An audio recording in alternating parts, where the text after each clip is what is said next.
It's based on the true story of a photo album from Auschwitz. Historians weren't sure what to make of it at first, but the album turned out to be the scrapbook of a Nazi. So this is Yule Fire 1944, which is Nazi Christmas. They know that the Soviets are coming. These pictures show a gathering of top SS officers there in July 1944. They don't seem to have any remorse. Seeing that in a photograph so clearly articulated is terrifying. For decades, these photos were sealed away, marked classified, and never meant for public eyes.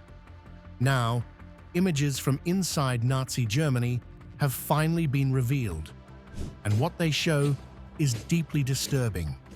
These aren't propaganda shots or staged moments. They capture raw, hidden realities the regime worked hard to erase. Faces, actions, and scenes that rewrite what we thought we knew. Once you see these photos, it becomes clear why they were kept secret for so long. It shows Dr. Michael Siegel, a 50-year-old Jewish lawyer who was one of Munich's best attorneys. In the picture, he's beaten up badly, walking barefoot with torn pants. Around his neck is a sign that says in German, "I am a Jew, but I will never again complain to the police." Just the day before this photo was taken, the Nazis had grabbed control of Munich. They'd passed this emergency law that basically threw out everyone's rights. Freedom of speech, personal freedom, property rights, all gone. Jewish people and communists were the main targets, and Jewish lawyers couldn't even walk into courtrooms anymore. That morning, a man named Max Olfelder was getting ready for work at his department store.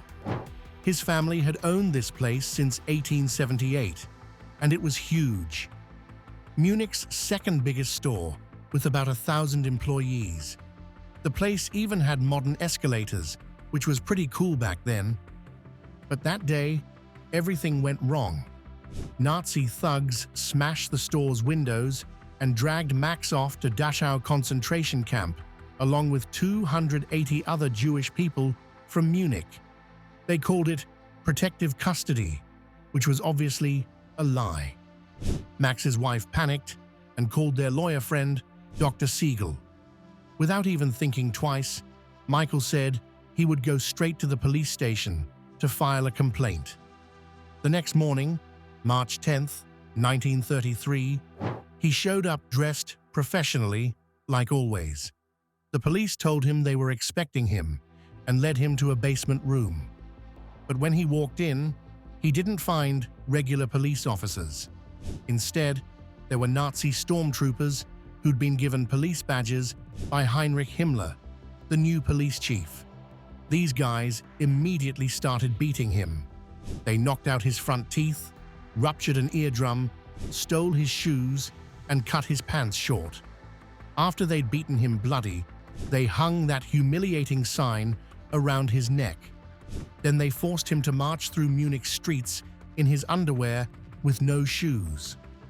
About 7 of these fake police officers paraded him around the city center, through the main square, all the way to the train station. Some people watched in shock, others just stared, and some actually laughed and made fun of him. Through it all, Dr. Siegel kept looking straight ahead, swallowing the blood from his broken teeth. When they got to the train station, the guards told him to stop. Then, like it was some sick joke, they raised their rifles and pointed them at him. One yelled, "Now you die, Jew!" Then they all laughed, turned around, and just left. Lucky for him, there was a taxi nearby. As he was about to get in, some guy with an American or English accent came up and said he had taken a photo. He asked if he could publish it. Dr. Siegel said yes, got in the taxi, and went home. His 8-year-old daughter, Beta, was homesick that day, excited because her birthday was just 4 days away. When she heard someone come in, she thought it was her mum, but nobody came to check on her, which was weird. She got up and found her dad's torn, bloody clothes hanging by the bathroom. It freaked her out. She knocked on her parents' bedroom door and opened it slowly. Her father had pulled the blanket up to hide his bruised, bloody face. "Wait till your mother comes home," he said quietly. Beta knew something terrible had happened. When her mother got back, she told Beta and her 12-year-old brother Peter what happened, though she left out the worst parts. Dr. Siegel eventually healed physically, and he never lost his dignity. For the next few years before the war started, he kept trying to practice law again, but being Jewish in Nazi Germany made it impossible. When photos from November 1938 finally came out, people saw just how bad Kristallnacht, the night of broken glass, really was. The damage was way worse than anyone had officially reported. The pictures show Jewish-owned shops completely destroyed across Germany, Austria, and other areas. Store windows were smashed everywhere, with glass covering the sidewalks like snow. Everything inside was either destroyed or stolen, and hateful messages were spray-painted on the walls. Jewish families' homes got the same treatment. The photos show apartments totally trashed, with people's stuff thrown into the streets. Family photos ripped down, religious items destroyed, furniture broken into pieces. You can see families just standing there in the middle of the wreckage, looking shocked and terrified about what's coming next. But the synagogues had it worst of all. In city after city, these beautiful old buildings were burned down or torn apart. The photos show synagogues in Berlin, Vienna, Frankfurt, and tons of smaller towns reduced to smoking ruins. In some pictures, you can actually see firefighters standing nearby, but they're not doing anything. They were ordered to only protect the buildings next door that weren't owned by Jews. In Nuremberg, they burned down the main synagogue that had been there since 1874. Photos show the fancy dome collapsed, old prayer scrolls and books scattered in the ashes. In Baden-Baden, they dragged Jewish men from their homes in the middle of the night and made them watch their synagogue burn. The Vienna photos are really haunting. One synagogue survived only because it was surrounded by apartment buildings that would have caught fire too. But dozens of smaller synagogues throughout the city were destroyed. Photos from the next morning show Jewish people trying to save whatever they could from the ruins: a damaged Torah scroll, a burned prayer shawl, broken memorial plaques with their ancestors' names. Even tiny towns got hit. In rural Bavaria, there's photos of a small synagogue that served maybe 50 families getting torn apart by a mob. You can see elderly Jewish residents just watching helplessly as their spiritual home gets destroyed piece by piece. Business districts looked like war zones. In Berlin's clothing district, nearly every Jewish business was destroyed. The photos show it wasn't random at all. It was organized.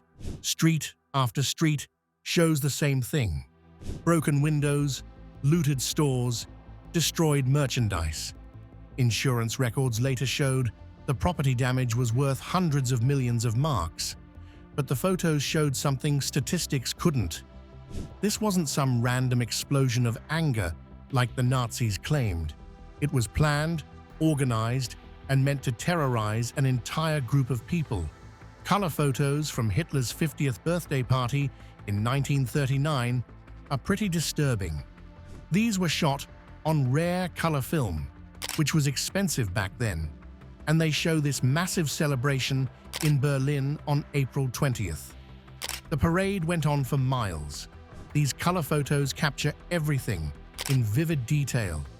Bright red Nazi flags on every building, perfect rows of soldiers, shiny military equipment rolling past. The crowds were enormous. Thousands and thousands of people pressed against barriers, many with their arms raised in salute. The color film shows details you couldn't see in black and white. The different shades of brown in the uniforms, the bright red and white of the swastika flags, sunlight glinting off polished helmets. Hitler shows up in several photos. Adolf Hitler was a fanatical leader, a megalomaniac who led his country and many others into the abyss. Standing in an open car or on a platform. The color images show him at the peak of his power, just months before Germany would invade Poland and start World War II. His face looks satisfied, almost smug, as he watches this massive military display thrown in his honor. The military hardware in the parade sent a clear message. The color photos show rows of tanks, artillery, and other weapons rolling past. Germany was showing off its military might, and these images were meant to scare both people at home who might oppose them and foreign countries. What makes these images particularly creepy is the timing. By April 1939, Germany had already taken over Austria and Czechoslovakia. The persecution of Jewish people had gotten way worse, yet these photos show a nation celebrating its leader like everything's fine, either not caring or not knowing about the disaster coming. After the war ended, Allied forces found photos showing the arrest of about 300,000 suspected collaborators across the freed territories. These images show just how many people had helped the Nazis during occupation. The photos show all kinds of people. Government officials who'd run occupied areas under Nazi supervision, police who had helped round up Jewish families and resistance fighters, business owners who'd made money from German contracts, and regular people who'd ratted out their neighbors. In France, the images show women accused of dating German soldiers getting their heads shaved in public.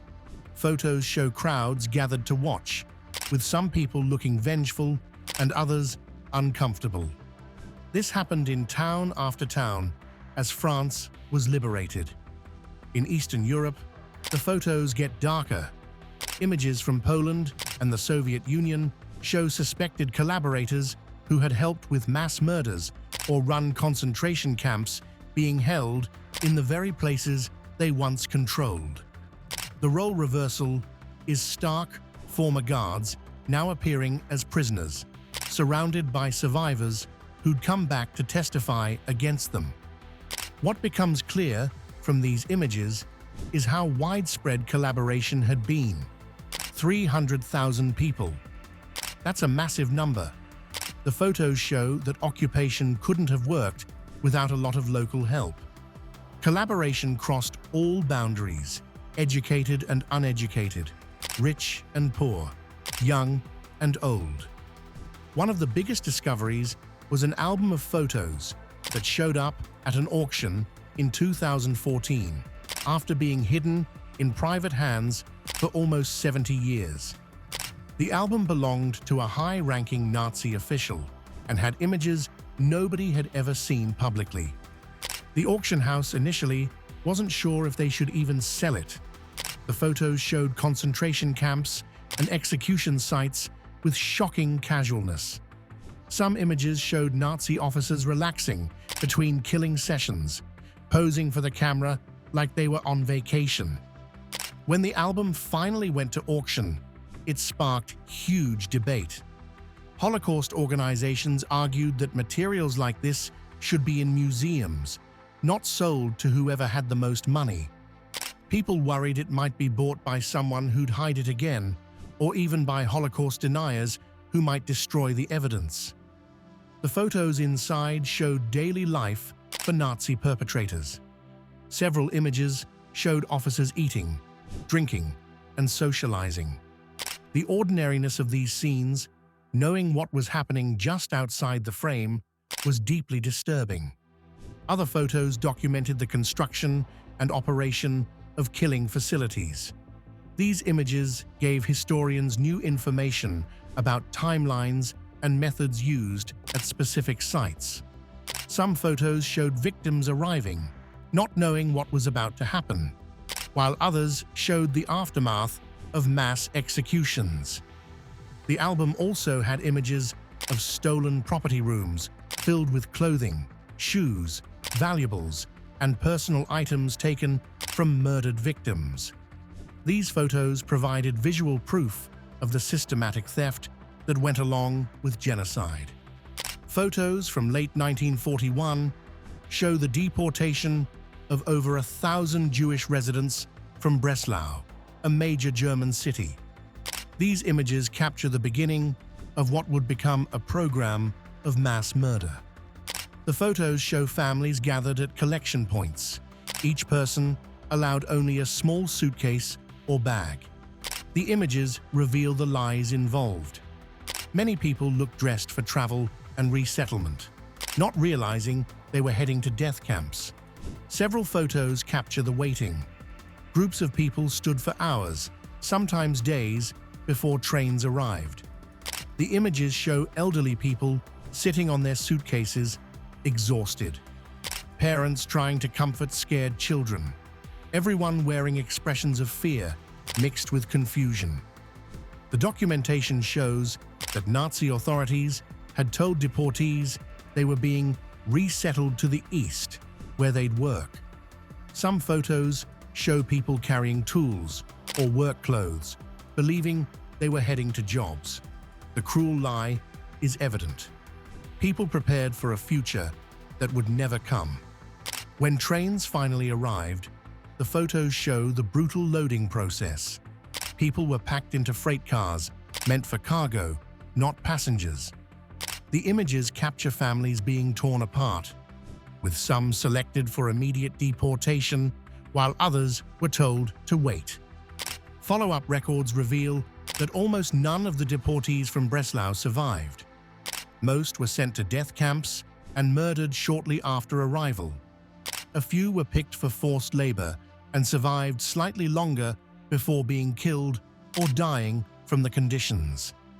Classified photos from secret research facilities show how far Nazi scientific programs went and how they helped Germany's military despite restrictions from the Treaty of Versailles. The images show labs where scientists worked on developing nuclear weapons. Though they ultimately failed to make an atomic bomb, the photos show that serious resources went into trying. Images show uranium processing facilities, experimental reactors, and scientists doing radiation experiments. Other photos show rocket development at Peenemünde and other sites. These images capture the V-1 and V-2 weapons programs that would later terrorize London and other cities. The photos show massive test facilities, production lines, and scientists making calculations and adjustments. Chemical weapons research appears in several disturbing images. Despite international agreements prohibiting such weapons, the photos show labs developing nerve agents and other toxic substances. Some images show testing on animals, while others suggest experiments on humans from concentration camps. This Holocaust history was discovered by the Allies in dozens of concentration camps as Germany fell in the spring of 1945. The role of the SS in controlling scientific research is clear throughout. Images show Himmler and other SS leaders visiting research facilities, inspecting projects, and meeting with scientists. The photos make it obvious that much of this research aimed at creating weapons for mass destruction. What's apparent from these images is how quickly Germany rebuilt its research and military production after World War I. The Treaty of Versailles had strictly limited German military forces and forbidden many types of weapons development. Yet the photos show extensive facilities that must have taken years to build and huge amounts of money. After the war, many of these photos were classified by Allied forces who wanted to understand and potentially use German technological advances. Many scientists faced no serious consequences and instead enjoyed successful careers after the war. Photos from the Ahnenerbe, a Nazi organization devoted to researching Germanic history and culture, show the regime's obsession with occult practices and fake racial theories. The images show expeditions to Tibet, where researchers measured skulls and took photos, supposedly documenting racial characteristics. These photos reveal the absurd lengths Nazi racial ideology went to, with scientists using measuring tools on facial features and skulls searching for Aryan traits. Other photos show expeditions to Iceland, Scandinavia, and other places searching for evidence of ancient Germanic civilizations. The images show researchers examining ancient stones, digging up burial sites, and photographing old locations. The fake science is obvious. Researchers started with conclusions about Aryan supremacy and then searched for evidence to support beliefs they already had. The collection includes disturbing images of human remains studied by Ahnenerbe researchers. Some photos show skulls and skeletons displayed in research facilities, while others show the measuring and categorizing of these remains according to bogus racial classifications. The Wewelsburg Castle photos are particularly revealing. This site was designated as an SS spiritual center, and the images show it being renovated according to Heinrich Himmler's occult specifications. The photos show the creation of a meditation room with a swastika ceiling, ceremonial halls for SS rituals, and symbolic decorations throughout. What becomes clear is the significant resources devoted to these pursuits. While Germany was preparing for and fighting a major war, substantial funding and personnel went toward occult research and expeditions. Photos discovered after the war show the vast amounts of treasure looted by Nazis and hidden in secret locations across Germany and Austria. These images reveal organized theft on an industrial scale. The most dramatic photos show the discovery of gold hidden in mines and bunkers. Images show American soldiers finding bars of gold stacked floor to ceiling in salt mine shafts. The amount of precious metals is staggering. Room after room, filled with treasure, stolen from national banks, private collections, and individuals across occupied Europe. Other photos show the discovery of priceless artwork hidden in castles, monasteries, and specially built bunkers. Images show paintings by old masters stacked in damp cellars, sculptures wrapped in poor protective coverings, and rare books piled in abandoned facilities. One series of photos shows the Merkers mine discovery in April 1945. American forces found gold from the German National Bank, currency from occupied nations, and artwork from major museums.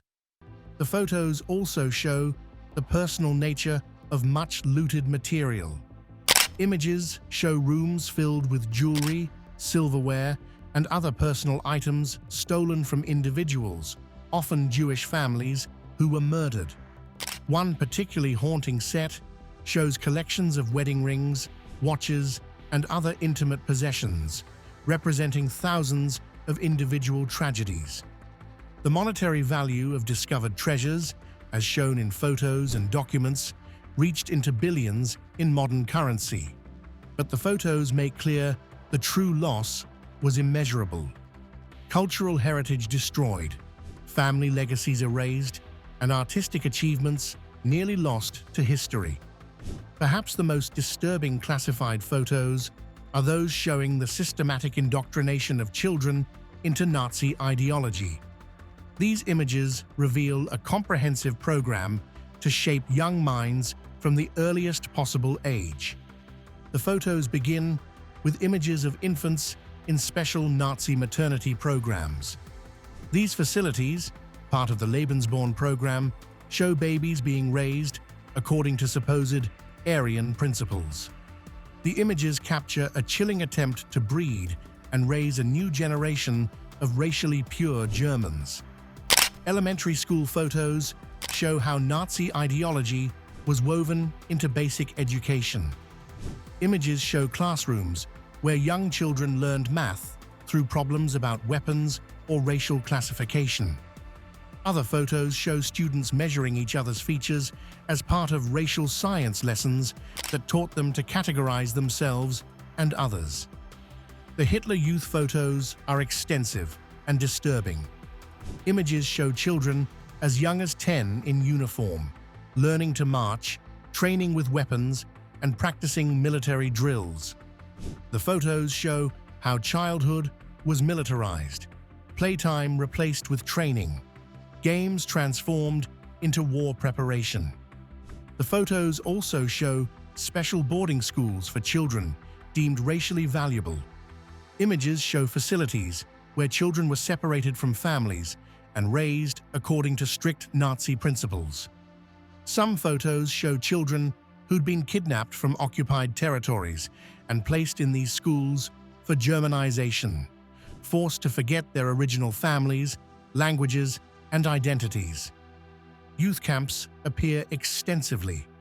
Images show thousands of young people at rallies, participating in mass exercises, listening to speeches by Nazi leaders. The scale is evident in aerial photos, endless rows of uniformed youth stretching to the horizon. What becomes clear from studying these images is how total the indoctrination effort was. Nazi ideology wasn't just taught in occasional lessons, but integrated into every aspect of children's lives. Education, recreation, social activities, family life, and future planning. These photos of corrupted youth reveal perhaps Hitler's most lasting crime, an attempt to poison not just his own generation, but those that would follow. The images document a systematic effort to create a generation that would keep Nazi ideology going indefinitely.